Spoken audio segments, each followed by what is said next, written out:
In Walmart's Who Newville, everyone ready their cart. Amazing Black Friday deals are about to start.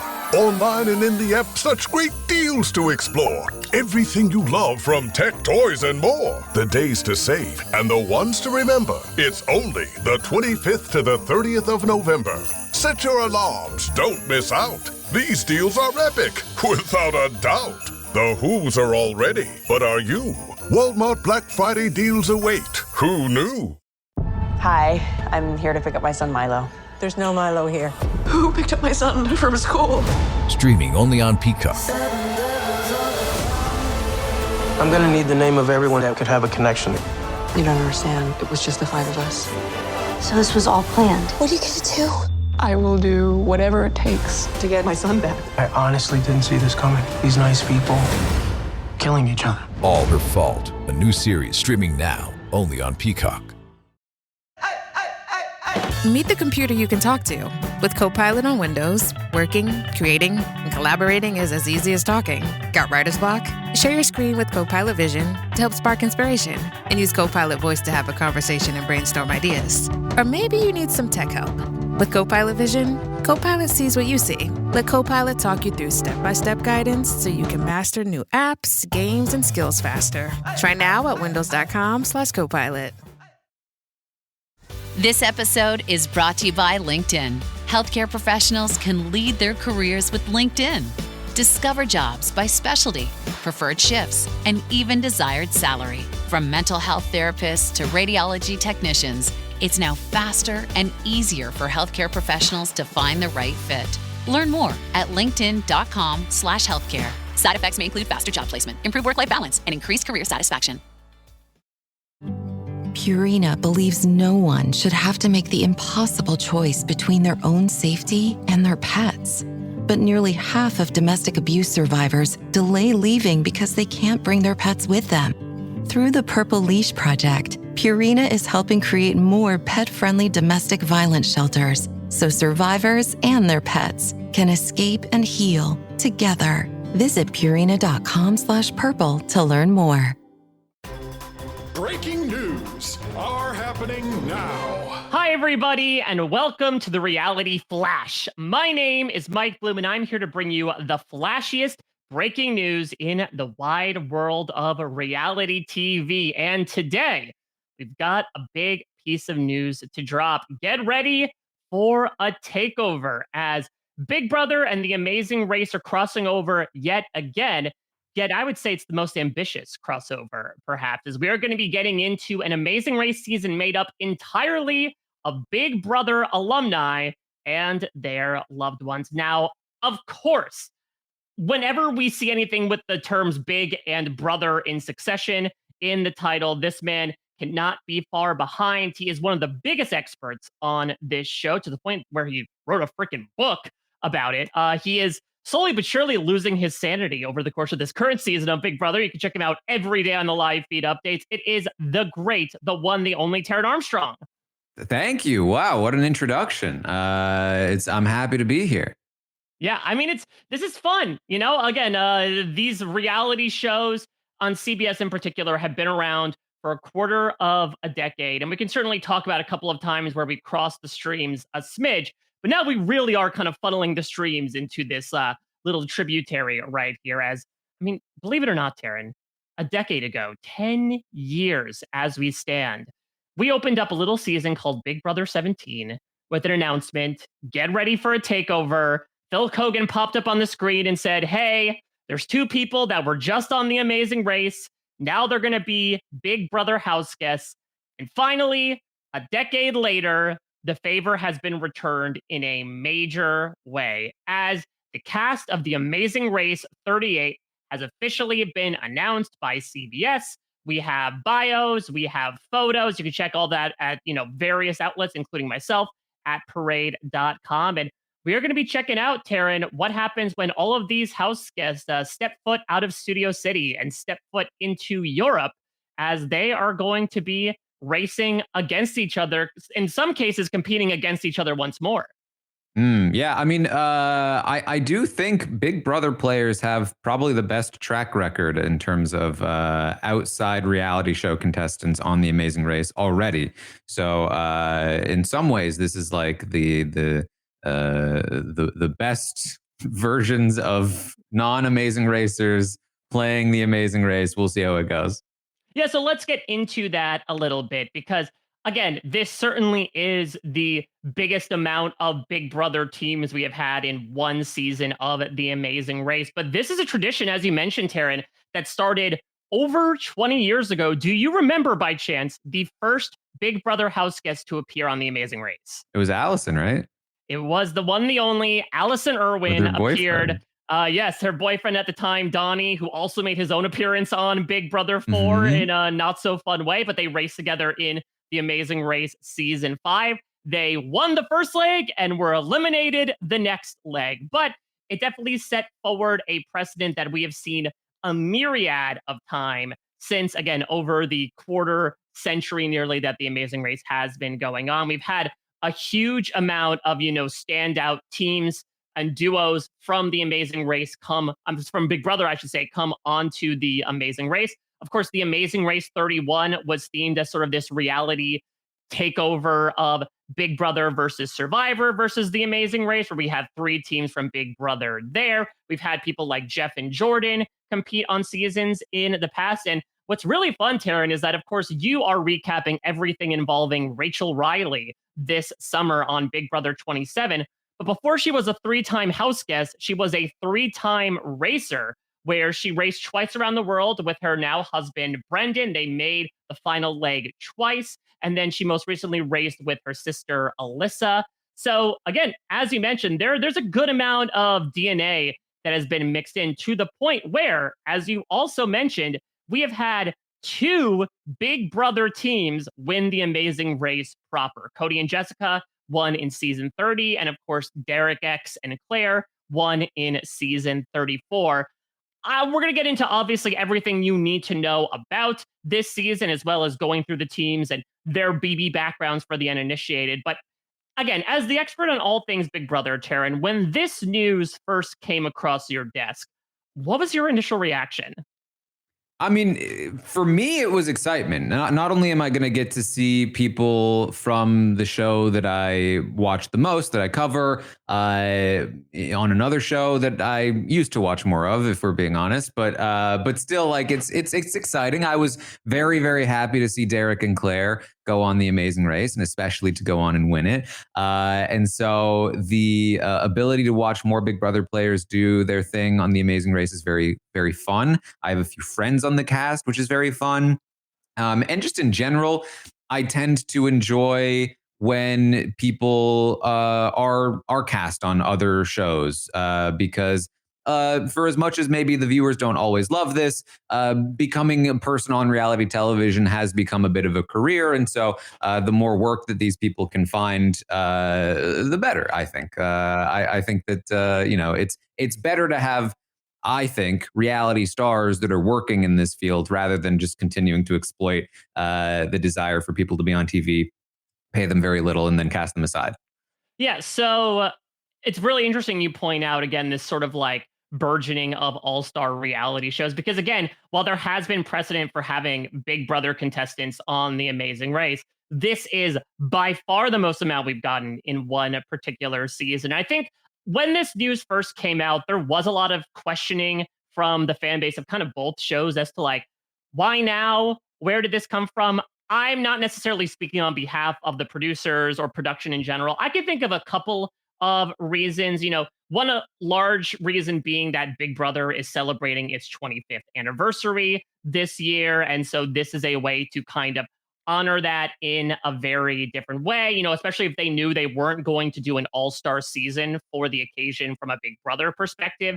Maybe they still want to get those faces in front of an audience in a very different light. You could say, okay, but where's the Survivor representation? They are sort of doing their own, quarter century celebration in the form of a Survivor 50. So I think this made a bit of sense if you wanted to, again, celebrate this milestone in a bit of a different way. we could certainly get into the cast and a lot of the recency that exists in it as well. The vast majority of them first appeared on Big Brother from season 23 on. Not to get too much into the ticky tack, but I do believe the story is that a lot of these CBS players are under contract for 2 years. And so maybe it's a matter of like, okay, a lot of these people are still under contract with us. So let's be sure to, we can sort of bring them under the umbrella rather than bring people in from the outside who haven't been on in a long time. And that is all to say, as much as we're talking about the familiar faces that we're going to be watching on our screens this fall, it's not going to be all familiar faces because Taran, to bring in a bit from the third CBS reality pillar here, we've got a little bit of like a Big Brother blood versus water situation, as with one exception, all of the 13 teams this season consist of one former Big Brother house guest and one of their loved ones who has never appeared on reality TV before. Which is a very interesting choice, to be honest. If you're going to theme your season as Big Brother, it to me, it makes more sense to pair up Big Brother players. You get double the amount of Big Brother players, double the amount of appeal for what you're, I would assume, going for.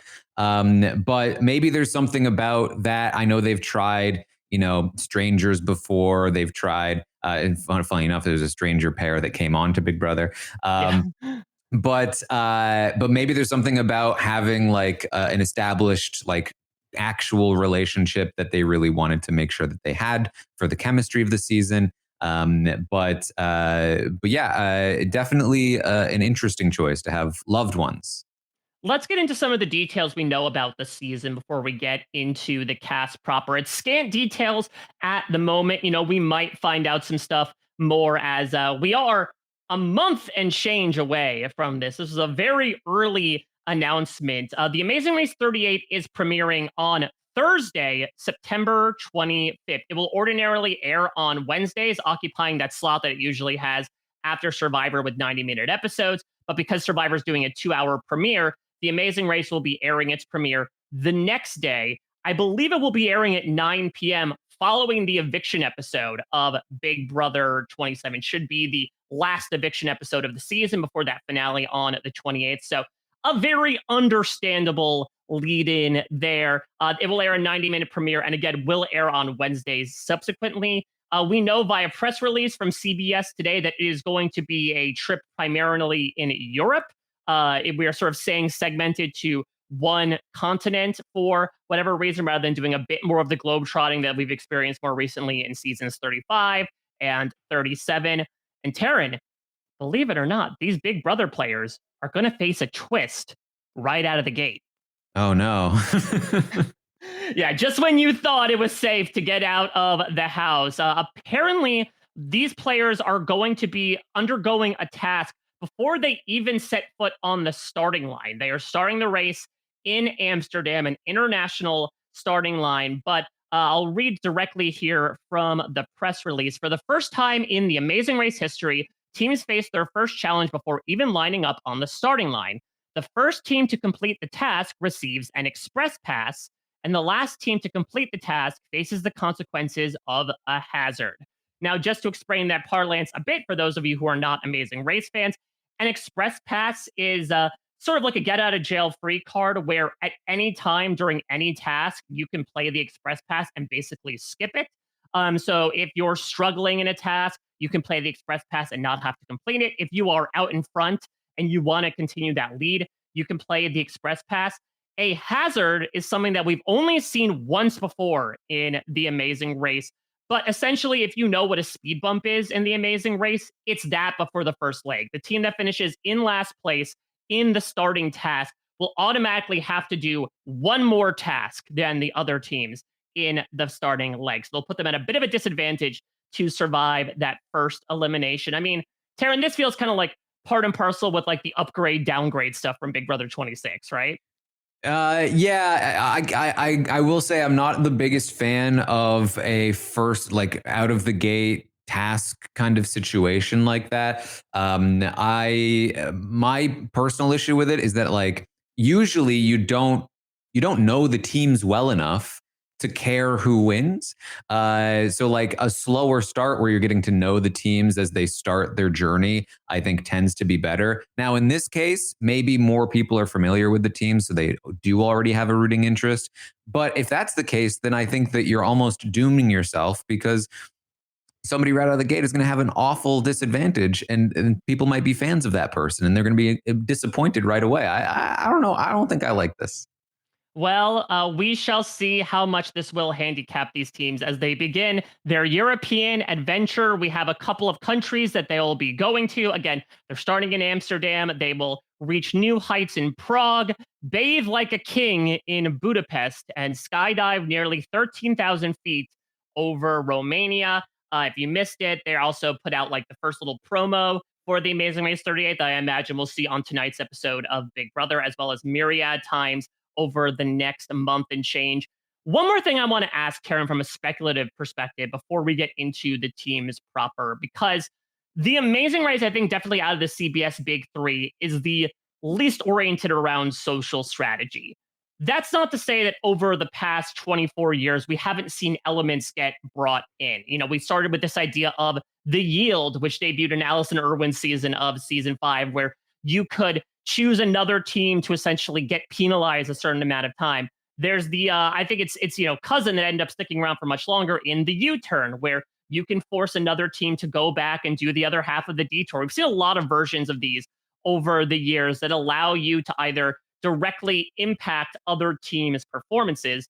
Given the fact that all of these teams have at least some experience in the social strategy setting of Big Brother, do you think this season will feature more of those elements to kind of line up with their skill sets?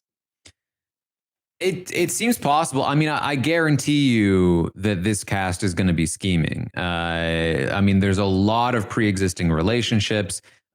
Big Brother, like many reality shows that feature returning contestants, is certainly known for its pre-gaming.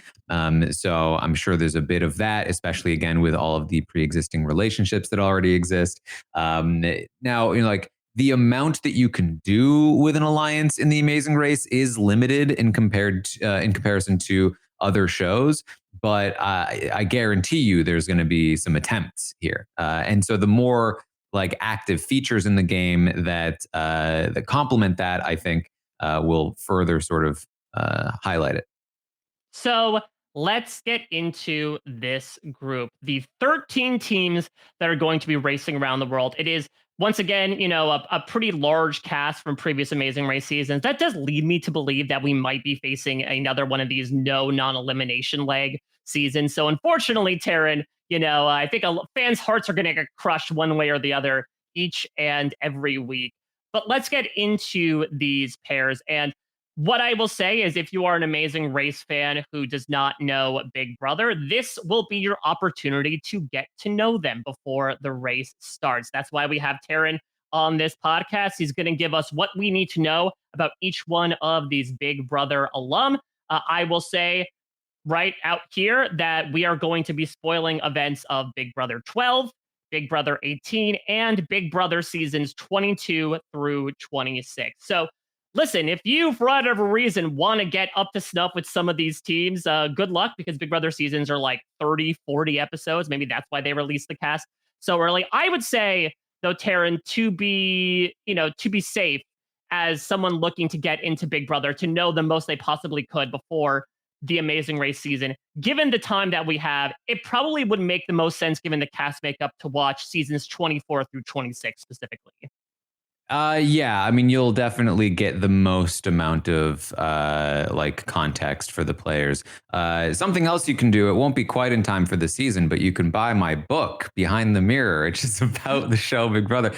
Quite frankly, perfect for anybody who is like an Amazing Race fan who is interested in learning what Big Brother is all about. You're going to know all about Big Brother. Not necessarily specifically these players, but you'll understand the show a lot more once you're able to read it in November.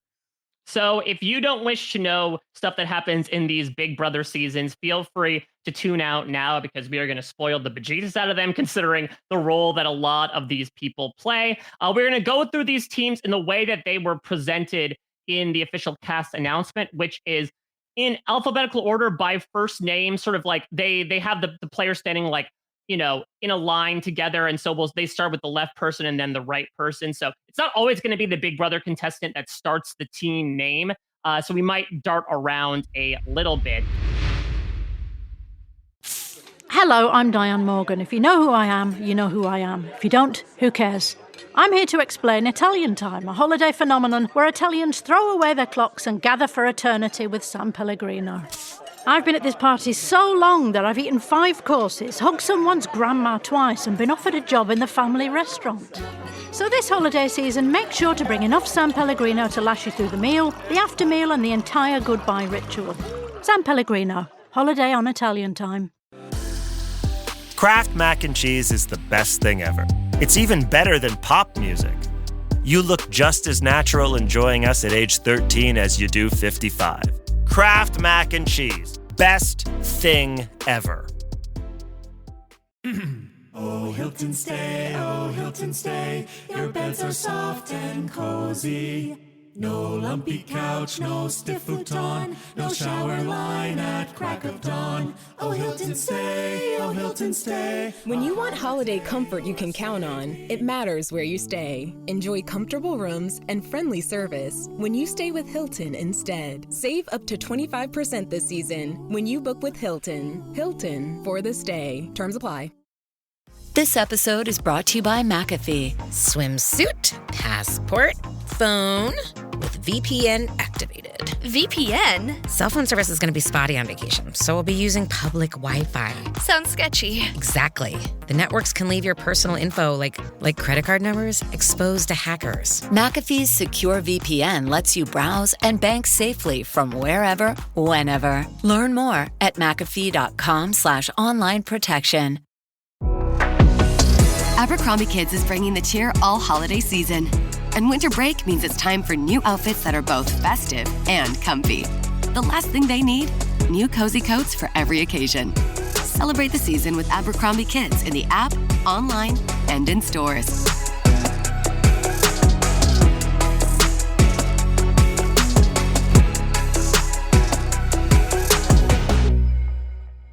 Hey, this is Bill Simmons from the Bill Simmons Podcast, here to tell you that Michelob Ultra, the official beer partner of the NBA, is bringing NBA fans closer than ever this season with chances to win great prizes, including courtside tickets. Enter now at MichelobUltra.com/courtside.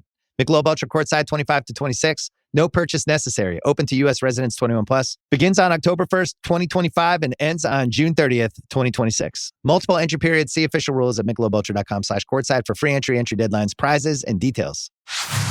Taran, we're going to be starting with a pretty significant presence in the past year or so of Big Brother. And in fact, it's going to be somebody that you will be speaking to tonight on the eviction recap. Absolutely perfect timing. It is Angela Murray from Big Brother 26 and her daughter, Lexi. What can you tell us about the Angela Murray experience? Well, we will be speaking to her tonight on the recap. So if you're interested in seeing her on a podcast, you can tune in tonight. But Angela was on last season of Big Brother 26.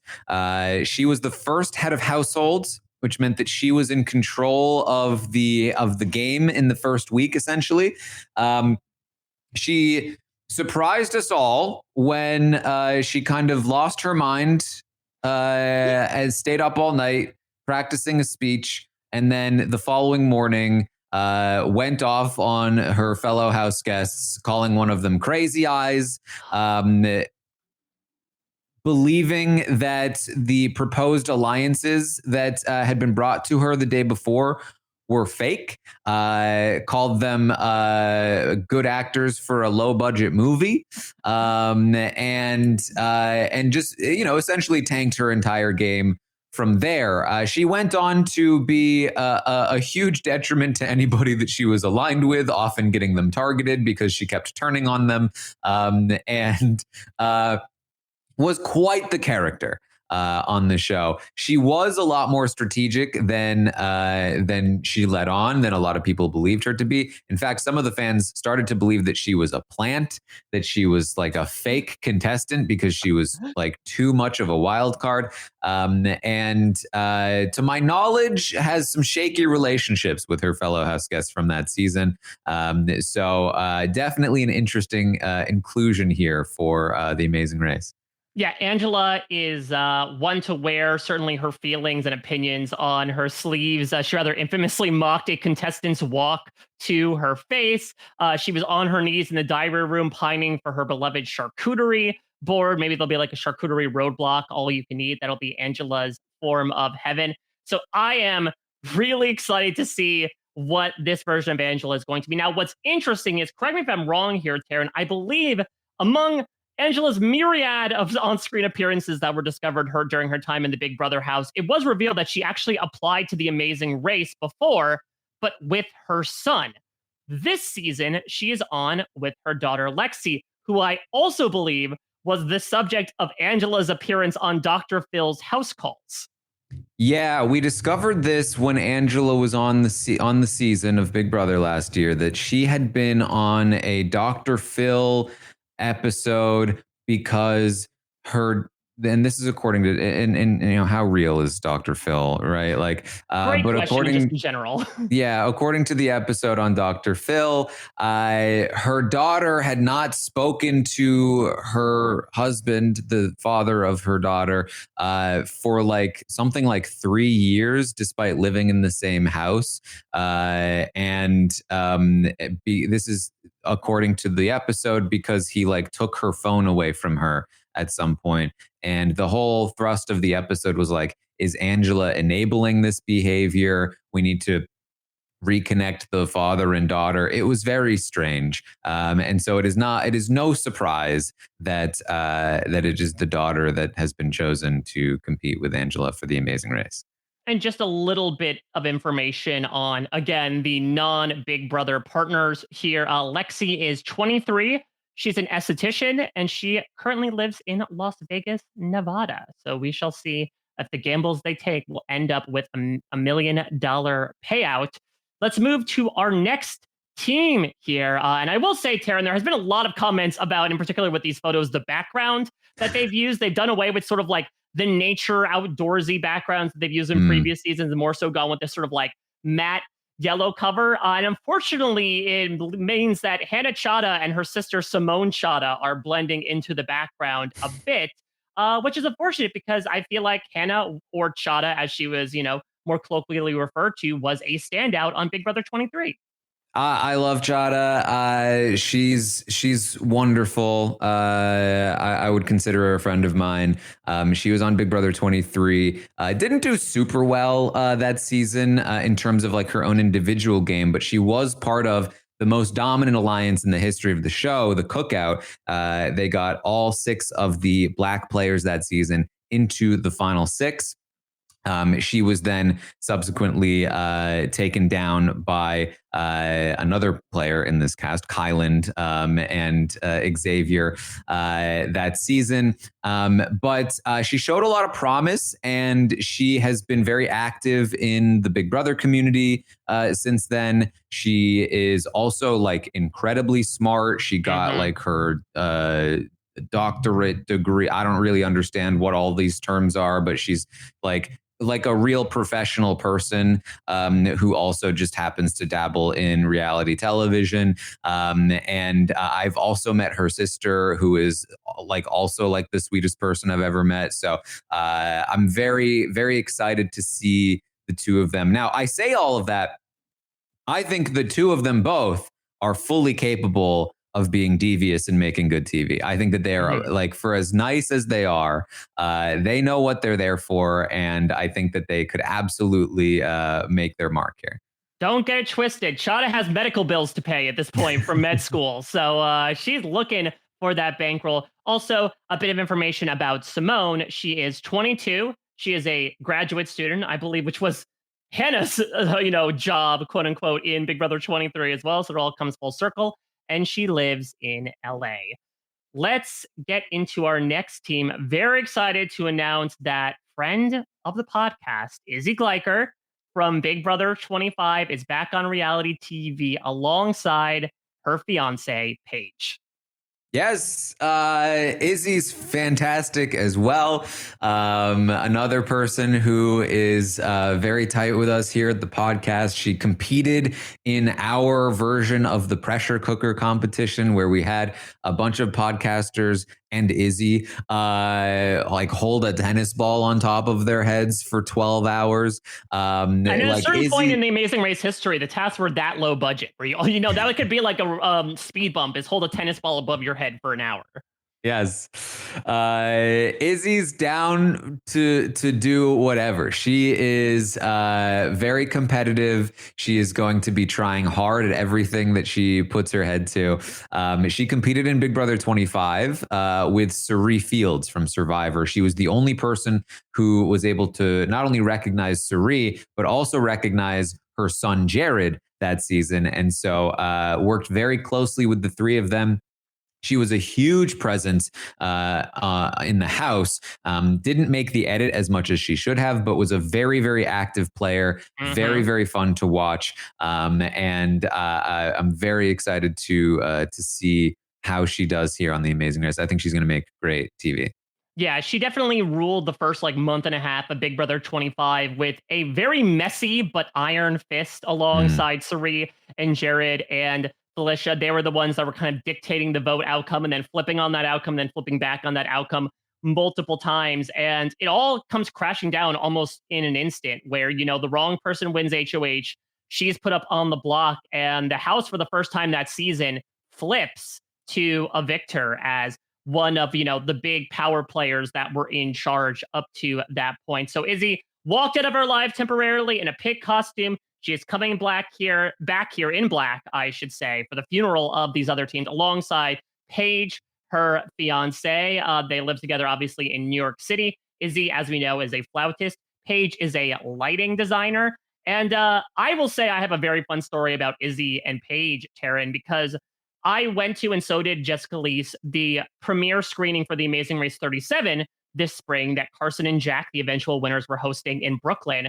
And I was standing next to Izzy and Paige as we were watching the episode. And, full disclosure, rumors of this season were out at that time. And they looked me in the eye and lied straight to my face, being like, I wish we were on that season. Look at what we could have done. And so we shot the shit that entire night. I had absolutely no idea that mere weeks later, we would find out that the two of them were going to be on the race proper. So I am very excited to, have the opportunity for them to gloat about that and maybe get one over on the other racers, just like they did with me. Yeah. Very happy for them. Very excited to see them. All right, let's move into a very recent face on Big Brother. We saw her take home the win in dominant fashion. It is Jack Baham and his daughter, Big Brother 26 winner, Chelsea Baham. Yes, Chelsea, the winner of Angela's season last season.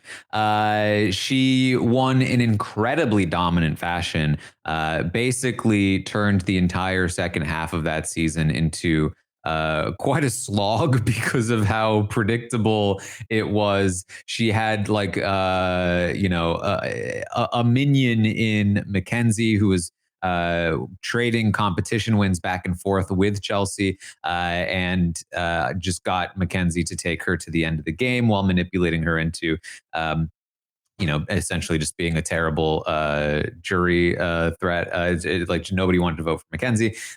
So very, very well, did very, very well. Had a rocky relationship with Angela.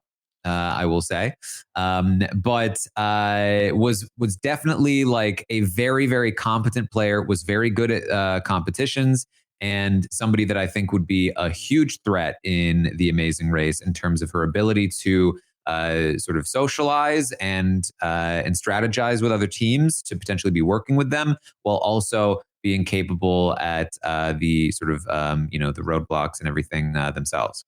Yeah, I am incredibly intrigued to see how Chelsea is perceived coming into this because, again, this filmed over the course of the spring late spring, early summer. And so she is kind of like the most recent face that people remember, considering that, as you mentioned, I think a lot of fans herald her game as one of the most dominant in recent memory, if not ever. She not only was one of the best, most consistent players in a very inconsistent house, especially early on, but as you mentioned, she tied the record for HOH wins in a season. She became the first woman in a civilian version of Big Brother US to win unanimously. So even though it might be a bit apples and oranges when it comes to Big Brother versus The Amazing Race, I think that, she certainly has a good head on her shoulders. She is joined by her father, Jack, who is an LA City firefighter.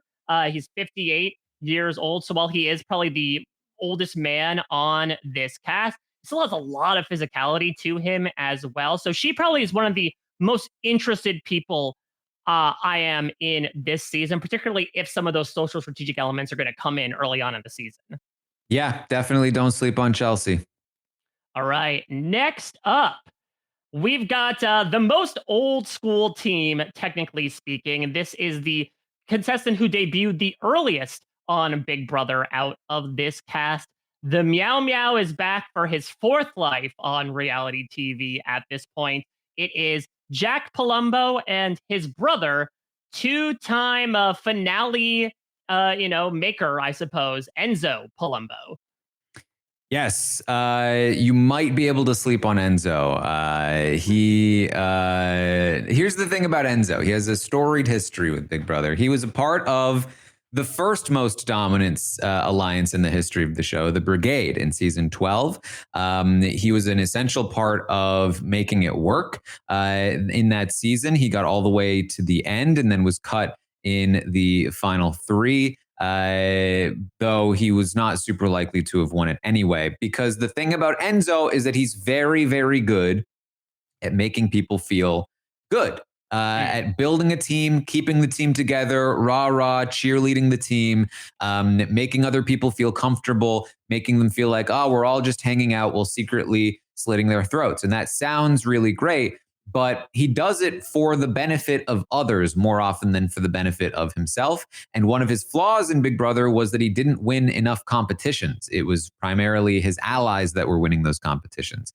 Then you get to the challenge, and he has quite a disastrous run there where he does make it to the final of the challenge, but taps out like immediately, costing his partner the chance to win. Yeah, it was a swimming task specifically where Enzo was not good in the water. There's a reason why they call him the Meow Meow, folks. And the final started off with teams in the water. And he immediately is like, can't do this, yo. I'm tapping out. And listen, he was not the only person to quit that final. He really just got the ball rolling. But yeah, it does end up screwing over Survivor 35's Desi in the process. But he does then, he does come back earlier than that to Big Brother 22 and has a much better showing by comparison. Yes, he did manage to win a couple of those competitions that season, but again, just played primarily for the benefit of his ally, specifically Cody, who did take him to the end, but beat him unanimously. Now, that's not as much of a problem in The Amazing Race. If Enzo is as good at getting to the end in The Amazing Race as he is in Big Brother, then he doesn't have to deal with a jury not respecting his game. But The Amazing Race is a little more challenge oriented than something like Big Brother. The social ability will not be enough on its own to get him through, and so that's where I think he's going to need to make sure that he ups his game competitively, and hopefully his brother can maybe kick in a bit there too. Well, speaking of his brother, this is another Jack. We have Jack Baham and Jack Palumbo, though Jack, I believe, is short for Giacomo. Which is his full name. Jack is 40 years old, and he is a financial analyst. Also very interesting, Enzo's currently listed job is line boat handler. I don't even know what that is. I thought he was going to go back to the Bayonne nipple factory after he talked it up so much. Yeah. All right, well, maybe that's the closest he's getting to the water. So we'll see what happens with these brothers, but let's talk about another one, Taran, and let's talk about another champion of Big Brother. This is Jas Baines alongside his brother, the winner of Big Brother 25, Jag Baines. Yes, this is the winner of Izzy's season, Big Brother 25. Jag is a competitor. Strategically, he left a lot to be desired on his season. He was actually evicted and was saved by essentially a non-elimination leg, right? Of Big Brother. And then went on to make the same mistakes that got him evicted the first time and nearly got evicted again. And then eventually he started winning every competition remaining. Now, controversially, he was competing against a bunch of people who were either much older or much less athletic than he was. Him and his ally, Matt, who was a Paralympian, basically were able to just completely dominate the end game competitions. If this sounds familiar, it's because it is. It's exactly what happened with Chelsea and Mackenzie, and it's exactly what happened like every other season in the 20s, basically. But Jag in particular really happened to win a lot of these things. And Jag as a competitor, I do think, despite the controversy, is someone to be feared. And that's because he's almost like, as Chelsea is to social strategy, very, very competent. Jag is to competitions. He has hustle. He knows generally like a good strategy to approach any given competition. He's not always, I think, going to be like the standout best, like dominating performance, but he's always going to be up there. He's always going to be competitive with the best performer. And he's always somebody that you have to be worried about. He's never somebody you're going to look behind you and he's like a million miles away. He's always going to be up there at the front, at least when it comes to the competitions I've seen him competing in on Big Brother. So definitely somebody to watch out for here. And to my knowledge, Jazz is also very fun and very likable and also very good at things. So yeah, the two of them, they have a very similar background. They are both entrepreneurs. Jazz is only 1 year older than Jag. So that's what I'm really intrigued about here is oftentimes when we talk about successful Amazing Race teams, it's a lot of sort of the yin yang of like, I can do these things, but this person, my partner, can take care of them.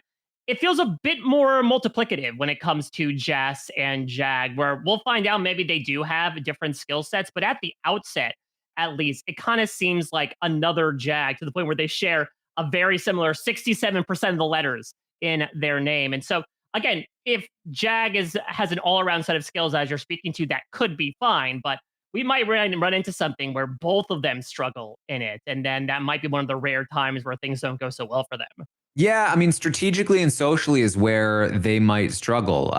Jag has a reputation for being a big competition threat and should theoretically be looked at with fear from some of the other players.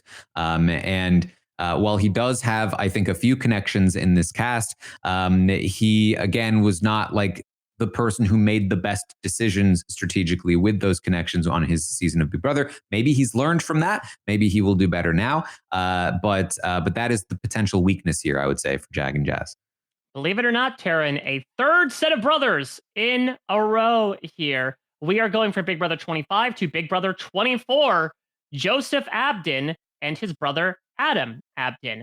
What do we need to know about Joseph 28 at this point? Yes, Joseph competed on Big Brother 24 with we'll eventually talk about her Taylor, and he was somebody. He was actually not like somebody who won a bunch of competitions that season. In fact, he was the last person added to the cast. He was a last minute alternate that got there. And hey, listen, we had an alternate in Claire compete on The Amazing Race and do pretty dang well. Yeah. So Joseph, yeah, not somebody who was like a phenomenal competitor on his season at the very least. He was really outshined by competitors like Michael and Monty on that season. But he was a very likable guy and very actively playing the game, not always correctly. Sometimes, asking his ally Taylor to put him on the block for no particular reason, and just being a little bit messy here and there. But a very fun player, somebody who is very sort of like just passionate about like just playing the game. And he was one of the few people who was able to sort of like step out and recognize what was happening with Taylor that season. She was being bullied and ostracized and villainized. And he was one of the first people to go, this is wrong. I don't think this is true. And so developed a pretty close relationship with her. They started dating after the show and subsequently broke up. And so I'm sure that history is going to be a part of the season. But to my knowledge, it was very amicable and they're very good friends still. So I doubt there's going to be any kind of drama there. But don't quote me. But either way, I think he's going to be a very likable force on the cast. I think that he definitely has the potential to do well. He's a clearly extremely fit guy. And I think I think he's a perfect fit for the race. I think that people are going to love him. Yeah, I mean, he was, I think Adam in particular specifically was the first person to talk in the preview that released alongside this cast. It's clear that I think they're going to be big characters who feed into each other's energy. I think Joseph has a little bit of unfinished business as well. He gets taken out in this brand new twist where they split the house in half and he's, stranded in the backyard with someone that we're going to talk about in Turner and the people that were part of this Leftovers Alliance that had run sort of the game up to that point turned on him and he got evicted there. So, I think a lot of people felt certainly in the moment that he had a lot of unfinished potential that I think maybe could get explored in a very different way this season. Though, should also mention, just like I did with Jag and Jess, Adam is 24 to Joseph 28. He is sort of following in his footsteps as a law student, is from Florida too. So we could also be dealing with another thing of two guys occupying the same skill sets on a team. Well, the question is, will he be turning 25 while playing the race? That is a great question. We know that's when these Abdin men get on lock. Yeah. All right. Next up here, we are not conspiring against her, at least at the moment. From Big Brother 21, it is Kat Dunn and her boyfriend, Alex Romo.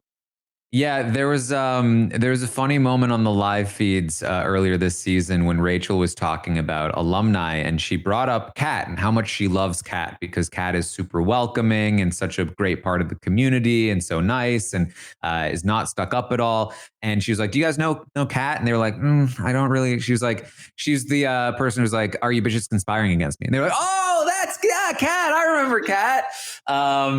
So that is her legacy on the show. Basically, she was on Big Brother 21, a fairly controversial season, but she managed to avoid most of that and became a bit of an underdog fan favorite. She developed these catchphrases like "Are you bitches conspiring against me?" and was quite a character on the cast. She actually had gone on to the season with somebody else that she knew of beforehand. They were friends. They knew each other. And so worked pretty closely with her, was ultimately taken out by Tommy because of her positioning in the game. But she was, again, a pretty active and hard player, very fun TV, and did a podcast for a while that was very fun. I cited it in my book because she interviewed one A-baller about his drug empire after Big Brother. And so I think she's going to be very fun to watch on the cast. I think that she wasn't exactly known for her competition wins by any means, but I think I think I have to imagine the dynamic between her and Alex is going to be very, very funny. That's my prediction. I agree. I don't know a lot about Alex, so I know that he is a photographer that lives with Kat in Dallas. But again, I would imagine that they are personalities that very much, are able to meet each other where they are. And what's also interesting when you talk about the podcast is Kat, after her season, was part of the exit press circuit. She would talk with these house guests from season 23, 24, 25, 26. So even though she's the only one from her season, she certainly still has connections with a lot of these more modern racers on this season. Yeah, I mean, for what it's worth, she was definitely known as one of the more hard-hitting exit interviews. But in a way that is endearing, because that's just kind of like who Kat is. I think she can be pretty hard-hitting while still endearing herself to you in some capacity. So yeah, I'm excited to see her. Yeah, we have the cat and the meow meow on this season. They say Big Brother's made for the cat people, Taran. They're really showing it on this season. All right, next up here, a pair of sisters, and one of the standouts from last season. It is Christine Bernabe and her sister, and the fourth place finisher of Big Brother 26, Rubina, in the matching parachute pants. I love it. Yes, Rubina, also from last season, the season that Chelsea won. Rubina was sort of like on to Chelsea by the end of the season. Her and Chemo were trying to take Chelsea out. They just couldn't win a competition to save their lives, literally, because it ended up costing them everything in the game, at least.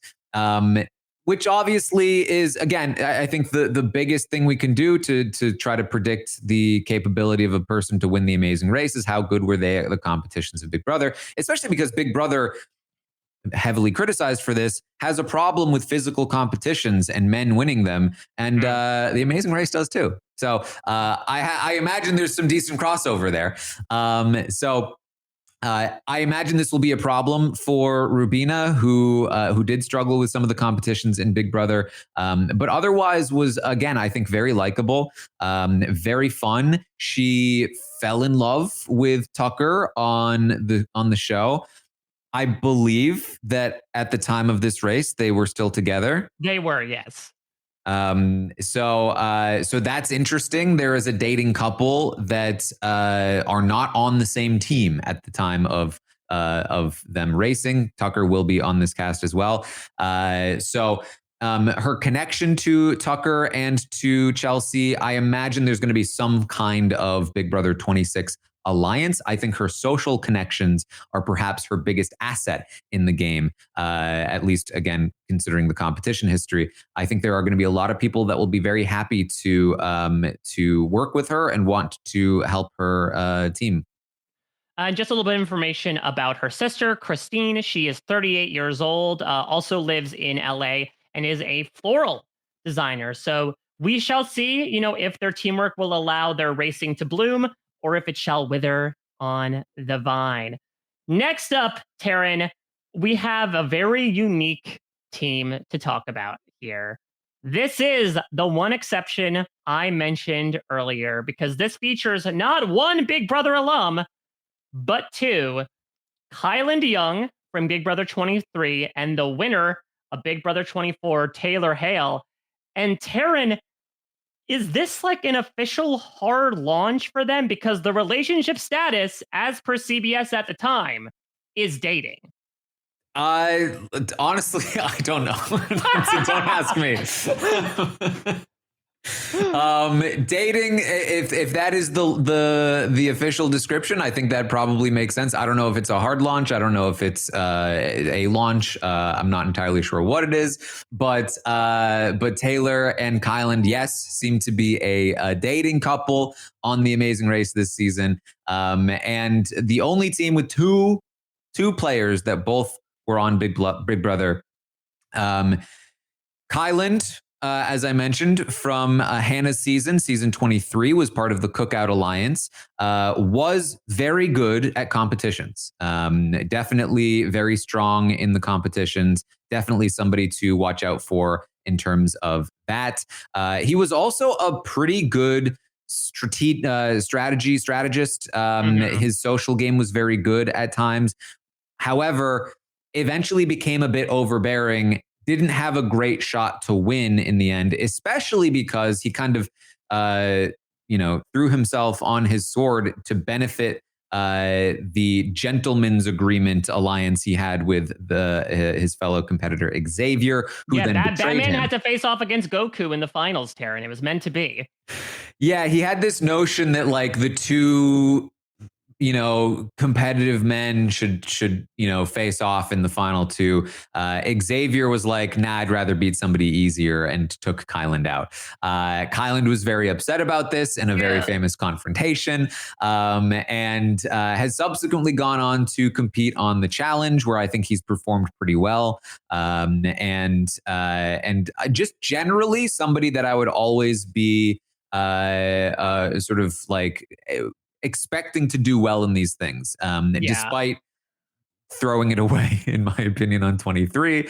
I would say, just on that note, before we move on to Taylor, I mean, Kyland has really made a name for himself on the challenge. He's not on this most recent season, I think probably due to this, but I think definitely cemented himself as one of the newer standouts from the last generation to come before this most recent one. He did appear on the Challenge USA season 1 alongside Enzo, but he made a much bigger name for himself on the Challenge 39, and then especially on the Challenge 40, where you had some of the best competitors in the history of the show being like, Kyland is a machine. They called him the Calculator.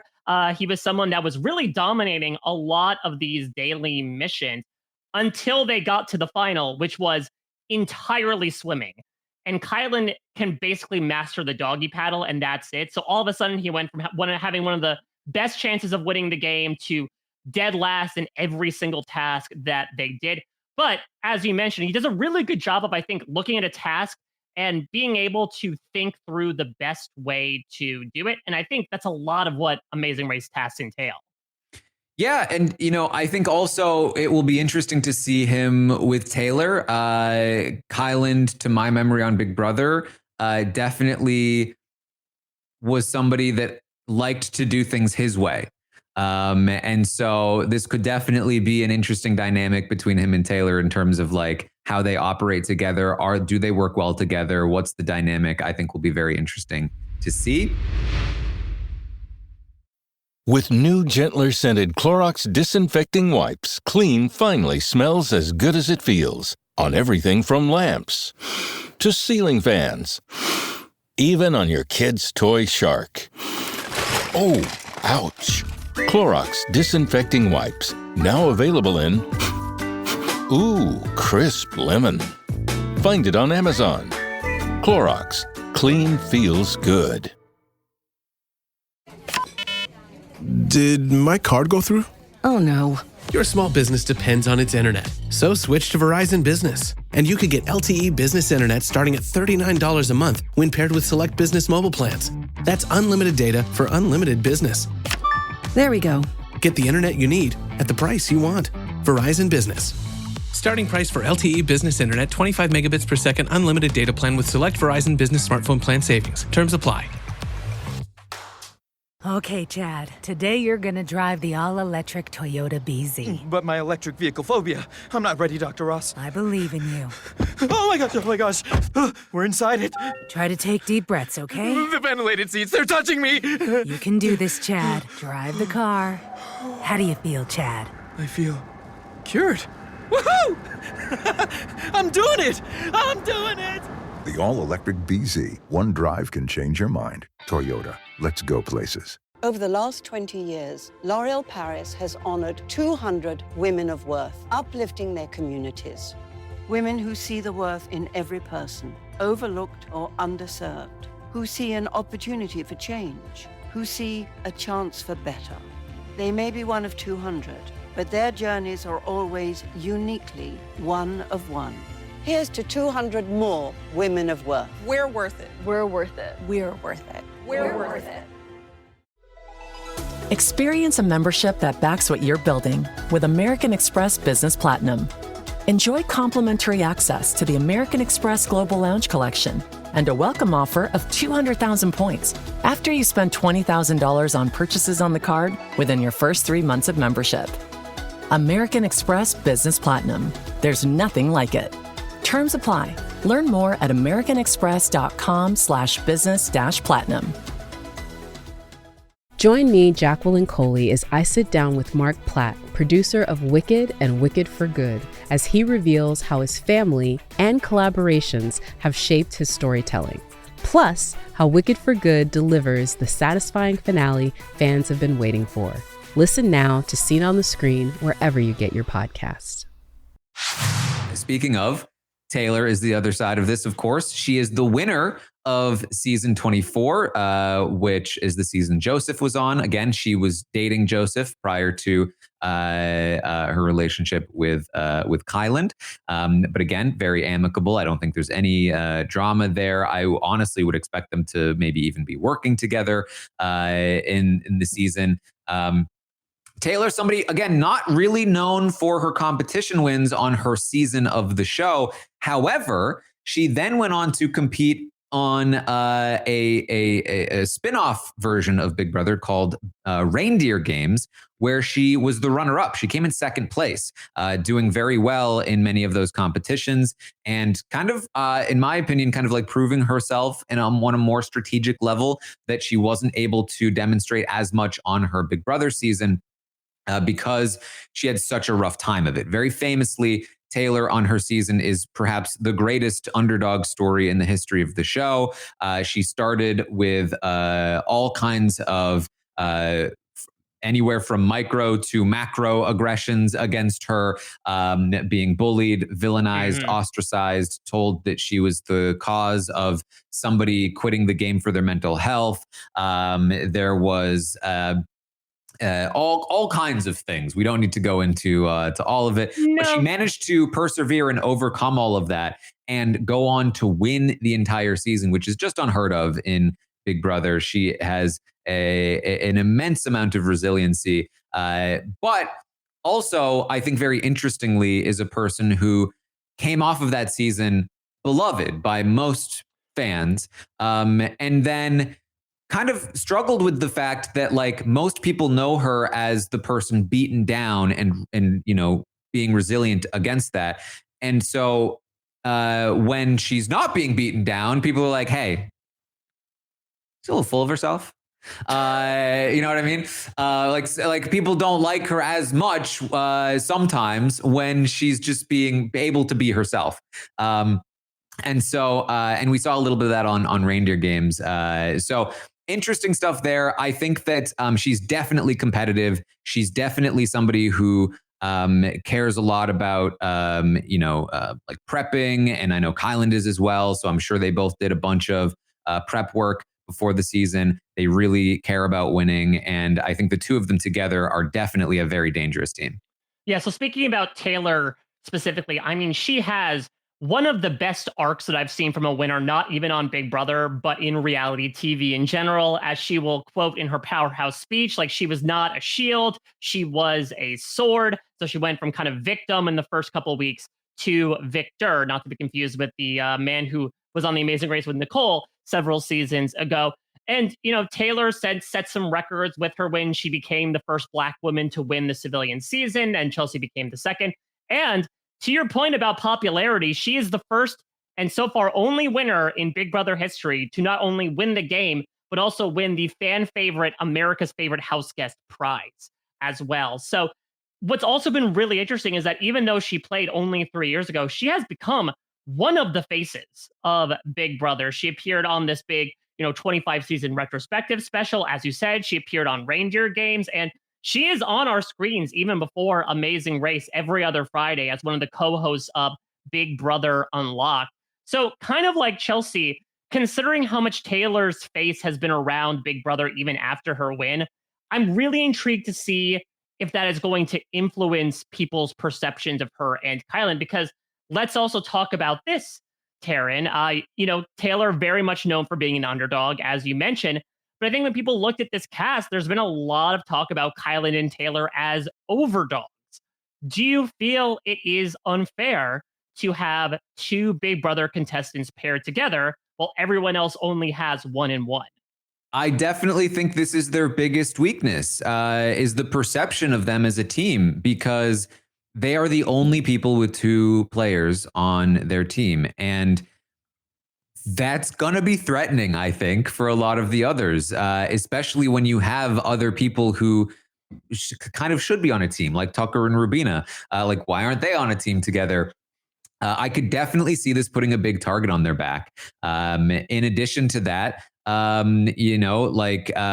do think Taylor has some connections. I think Kyland has some connections, and that might help them. But they are, to my knowledge, not like super embedded in the like 26ers group, right? Mm-hmm. And so if I am one of the 26ers, I'm looking at Kyland and Taylor and I'm being like, they're probably my biggest threat right now. I would love to take them down.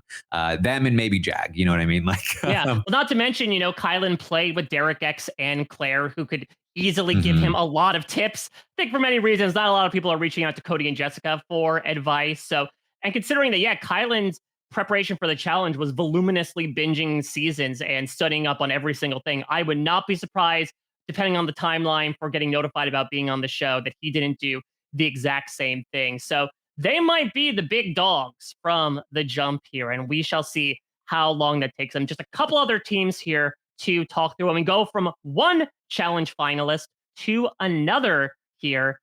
That's the next one. Let's talk about some Big Brother 24 contestants here, Taran. Someone who was alongside Taylor in the final three on finale night. These are the Turners, the newly minted Turners. We have Megan, formerly Belmonte, and Matt, who went by Turner in his season. This is going to be weird because I know him as Turner.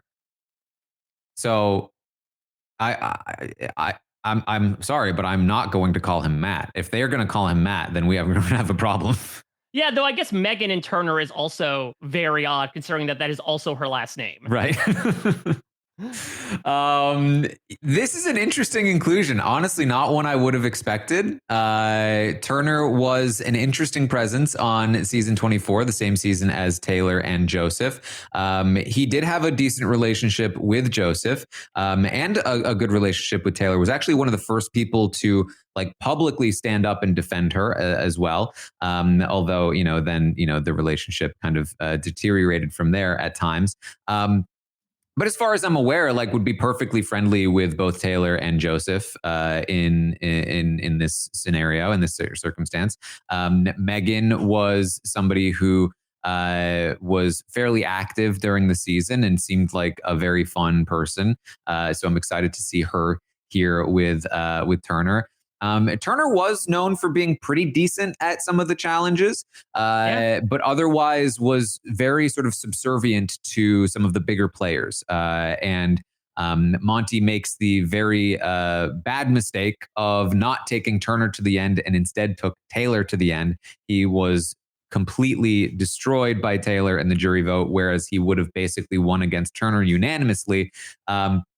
Very famously, there was only one vote Taylor did not receive in the final two, and it was Turner's vote. And his explanation afterward was that he would have voted for Taylor, but he thought everyone, even after all of the speeches and everything, it was going to vote for Monty. So just a very and he's still in the community. He's always like cracking jokes and things. I hope he knows when the episodes are on for this one. I think that he will be very interesting to watch. I think that actually this could be very fun. I think this could be a very fun team with a fun dynamic. Yeah, I think his energy is very different compared to a lot of these other Big Brother contestants that we're talking about, in terms of he definitely was turned up in a manner of speaking when it came to competitions. He won 3 HOHs. He helped, evict some big power players. But when he actually was in power, it was more of a laid back approach of okay, you approach me with the plan and I'll sort of carry it out here. So I'm intrigued to see how that energy is going to carry over into kind of the go, go, go mindset from The Amazing Race. I should also mention that Megan is 24 and a private jet specialist. So maybe she will be, I have no idea. Put it alongside, line boat handler of the careers I need to look up after the fact. But maybe that'll get a little bit of gas in their tank. They were mega bussing in Big Brother 24, but hopefully they're, planing and training in The Amazing Race 38. There you go. All right. Now we are getting to that challenge finalist that I was talking about. With no offense to the Turners, I am very excited. Maybe I jumped the gun here to talk about the return of Natalie Negrotti to our screens alongside her sister, Stephanie. Talk to us about Natalie. Honestly, this is probably the most out of left field in terms of the rest of the cast. I think Natalie is an obvious inclusion. She was very good TV on both Big Brother and, to my knowledge, The Challenge. But in terms of her connection to, I think, a lot of these other players, she is not as involved in the Big Brother community nowadays. In fact, I don't think she ever really was very deeply involved in the Big Brother community, whereas most of these other players are deeply embedded in it. I think that she, again, to my knowledge, was more of like a challenge person, quite frankly. After her stint on Big Brother, she competed on the challenge a few times, at least. Yeah, she did 3 seasons. Probably her best finish and most memorable one was her second season, where she was paired up with her rival, and her rival in that case was her fellow Big Brother alum and future challenge standout, Pauly Calafiore. Mm-hmm. So she was on season 18 of Big Brother. This was her first reality TV appearance. She competed with Pauly Calafiore, whose brother, Cody, is the one that beat out Enzo in season 22. Pauly also went on to be a much bigger challenge star than Big Brother star. She was part of the downfall of Pauly. She helped spearhead the resistance against his rule in the house. She was a very sort of like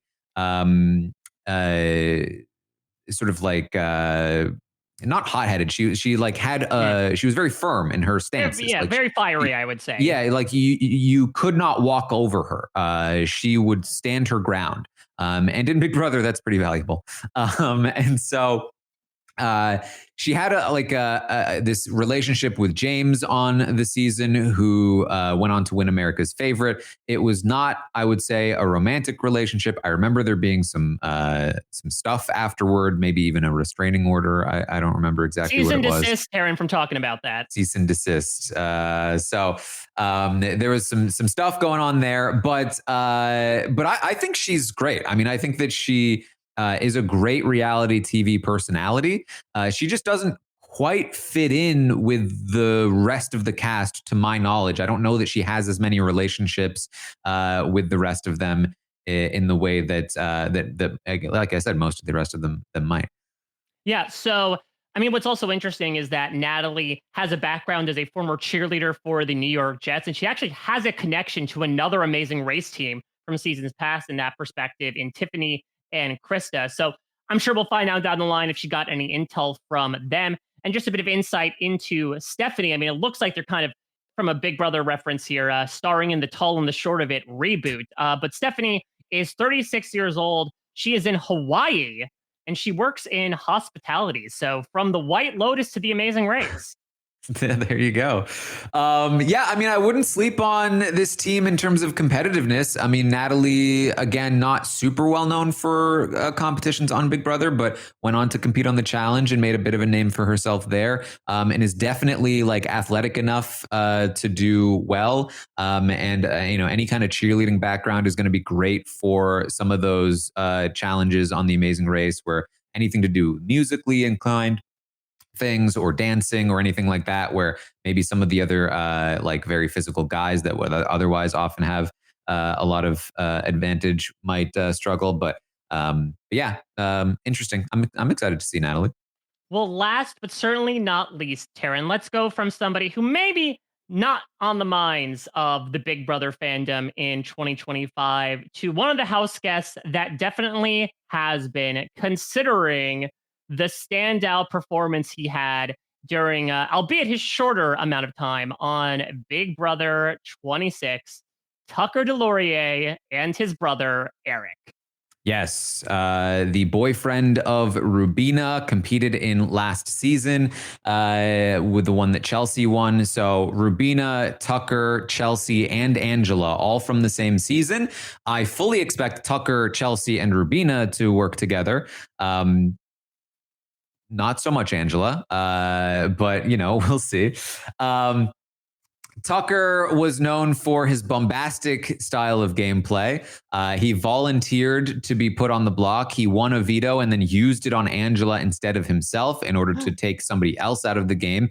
To Angela's surprise and most of the house. Yes. Strategically, he was a disaster, I would say. And his, in part because of that, became a massive fan favorite, to the point where his influence over the current Big Brother season is disastrous for them as they try to replicate his disastrous gameplay. but he was very good at the competitions. Despite his disastrous strategic gameplay, he kept winning, kept saving himself up until it finally came back to bite him because he made a very crucial error in a puzzle competition, misunderstanding the rules. And what I will say is, that is a particularly bad way to lose a competition when if you're going to go on The Amazing Race, because that rule is number one of how The Amazing Race: read your clue.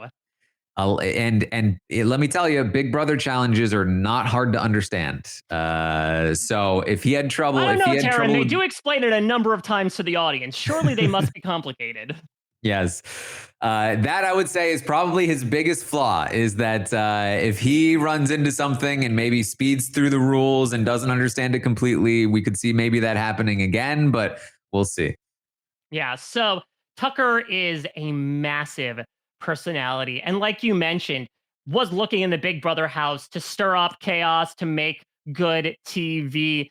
It'll be interesting to see how that translates to The Amazing Race, because again, he was sort of rewarded handsomely for it, not necessarily in the capital W win, but he was given the America's Favorite House Guest prize, the first person who did not make jury in Big Brother history to get the award. So I'm interested to see how much is he going to bring there. Is Eric going to balance him out or feed more of that personality? Eric is only a year older than Tucker. He's 32 in Boston. He's a senior research analyst.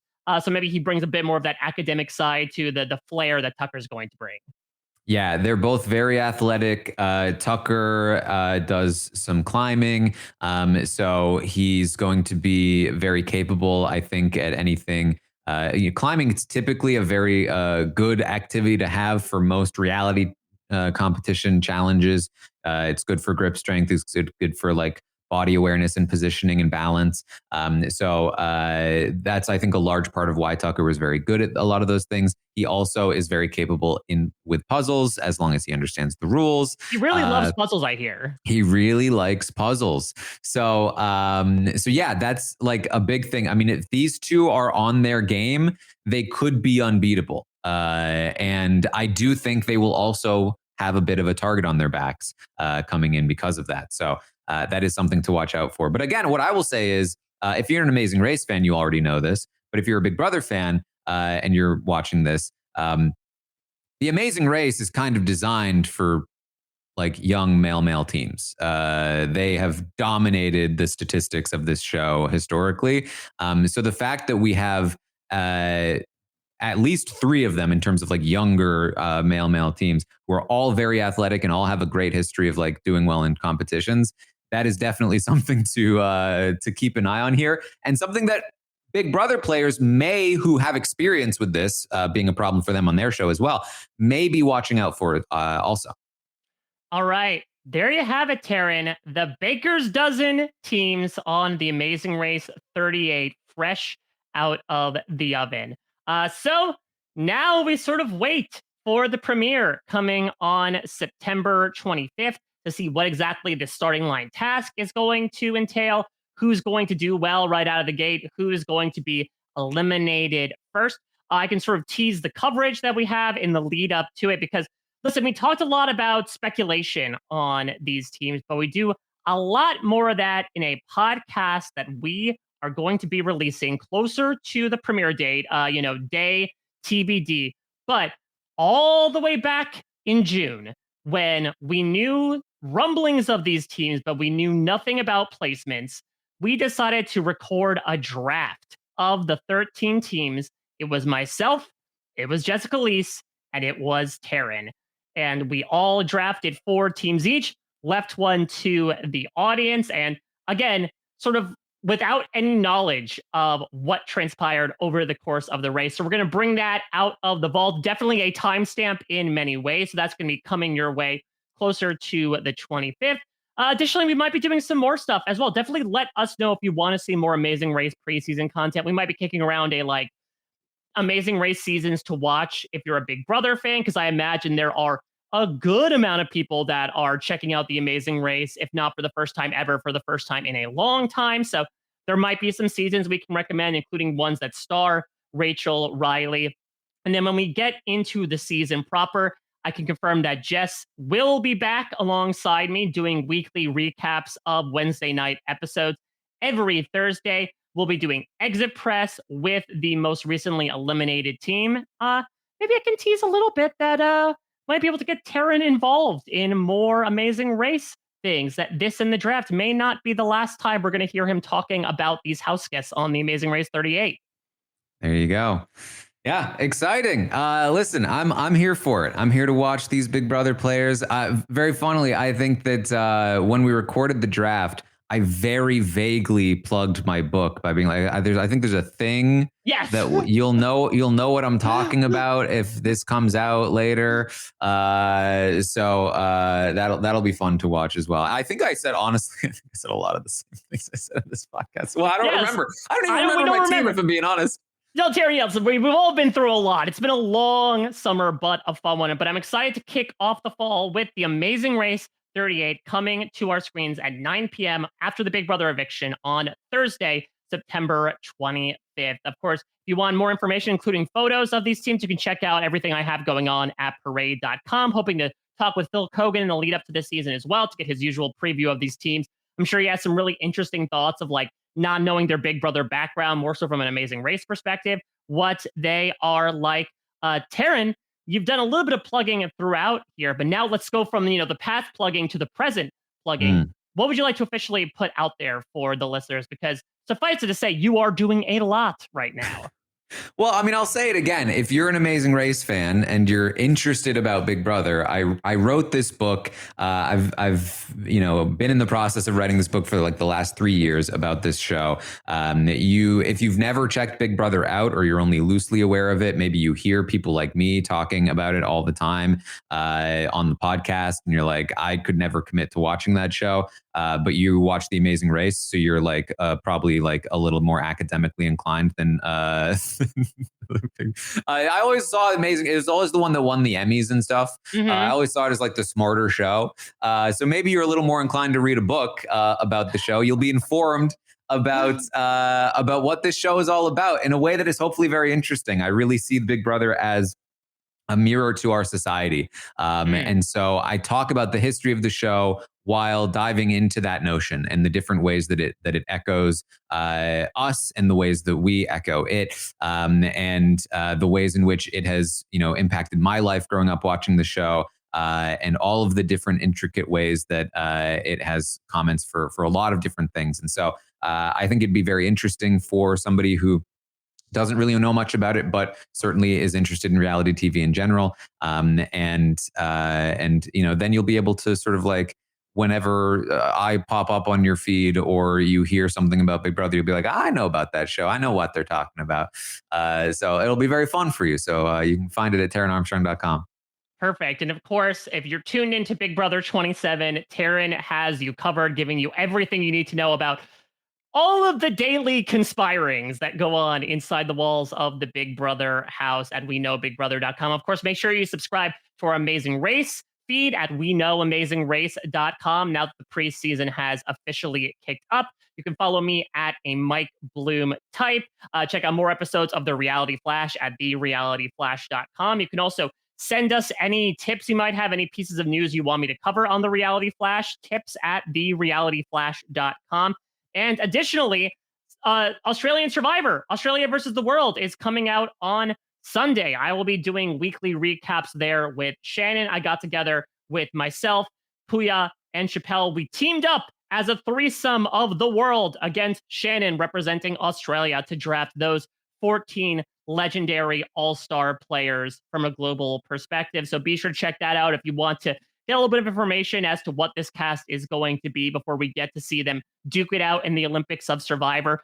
There's a lot happening right now in reality television. The summer feels like it was lazy by comparison, considering everything we've got going on at the moment. But I'm always grateful to those of you that are supporting us, whether it's through the comments in the live chat or, on social media as well. It is greatly, greatly appreciated. I'll put this out as we get closer to the premiere as well. Let's try to keep it as chill as we can, considering that we are bringing Big Brother and its fandom and certain previous opinions about players into this season. I know there's a hefty amount of information as well out there about this season. Let's try to keep everyone as unvarnished, unspoiled as possible to have everyone get the best experience they possibly can. Because as I hear, Taran, The Amazing Race is supposed to be fun and good. That's what they say. All right, that's going to do it for this episode of the Reality Flash. Taran, thank you so much for taking time out of your very busy schedule to talk with me about this new exciting group of Big Brother teams who are making their way onto The Amazing Race. I'll be back in your eyes and ears soon with more reality TV news as it breaks. But until next time, everybody, you've just been flashed.